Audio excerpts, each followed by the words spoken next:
শুধু দর্শক, আমরা এমন একটি বিশেষ ব্যক্তি যিনি দেশ জাতি নিয়ে ভাবেন এবং রাজনৈতিক চিন্তাবিদ, মাসুদ আহমেদ সাহেব।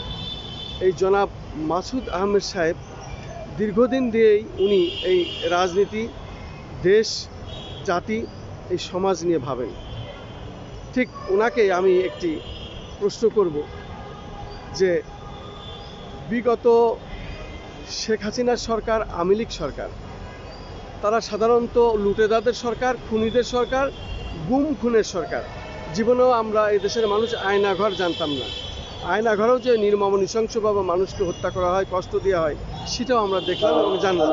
এবং একটি দেশের প্রধানমন্ত্রী কিভাবে দেশ থেকে পালিয়ে যায়, সেটাও আমরা দেখলাম।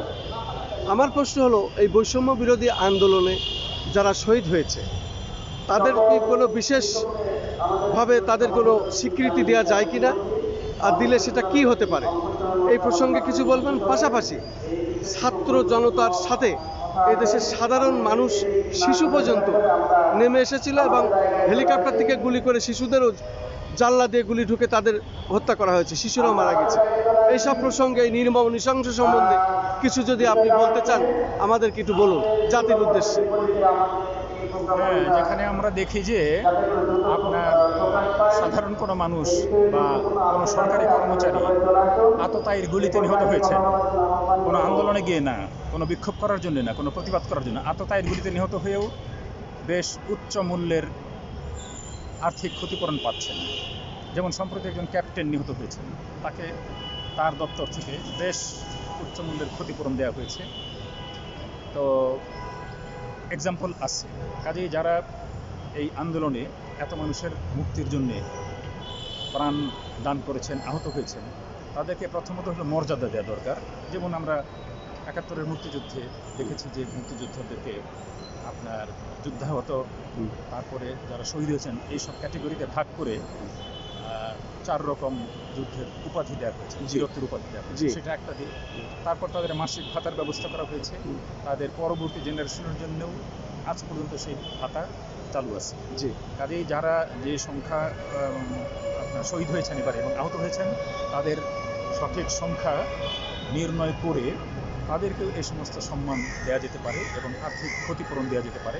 অনেকেই তাদের উপর মানে অনেক পরিবার তাদের উপর নির্ভরশীল ছিলেন এবং তারা লেখাপড়া শেষ করে এবং কোনো পেশায় গিয়ে তাদের পরিবারকে যে কন্ট্রিবিউট করতে পারতেন, সেটা থেকে তারা বঞ্চিত হয়েছেন মারা যাওয়ার ফলে বা আহত হওয়ার ফলে। একটা নীতিমালার আলোকে থেকে কতটা আহত হয়েছেন এবং কারা শহীদ হয়েছেন, সেই আলোকে আর্থিক ক্ষতিপূরণ এবং উপাধি বা সম্মান দেবার চিন্তা তো করাই যেতে পারে। এই সিস্টেম পৃথিবীর বিভিন্ন উন্নত দেশেও আছে। আপনাকে অনেক অনেক ধন্যবাদ।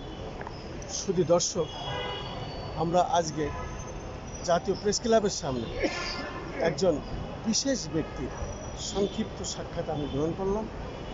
আমি খন্দকার মাসুদুজ্জামান এবং মাসুদ আহমেদ সাহেবের সাক্ষাৎটি আমি গ্রহণ করলাম। আমি 2টি অনলাইন পোর্টালের সম্পাদক, প্রকাশক এবং 10টি ইউটিউব চ্যানেলের আমি প্রতিষ্ঠাতা, পরিচালক হিসাবে, এবং আমাদের সংগঠনের পক্ষ থেকে আমি ধারাবাহিকভাবে যে কাজগুলি করে থাকি, ঠিক তার ধারাবাহিকতায় আজকেও আমরা জাতীয় প্রেস ক্লাবের সামনে একজন বুদ্ধিজীবী, তার সংক্ষিপ্ত সাক্ষাৎ গ্রহণ করব।